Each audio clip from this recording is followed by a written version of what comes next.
দুর্দান্ত শট, সুন্দর শট, সুজোর আঘাত আনার চেষ্টাই করেনি, আলতো করে প্লেসমেন্ট করে দিয়েছে।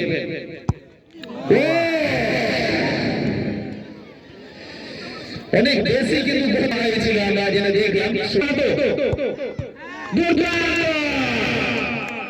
इसे कहते हैं गोलकीपर शानदार प्रदर्शन सुभाष मातो द्वारा। शानदार शॉट, उसी के साथ ये बराबरी पर पहुंच चुके हैं। এবং গোল এখানে কিন্তু কোনো চান্স নেই, যে গতি ছিল বল এবং গোল।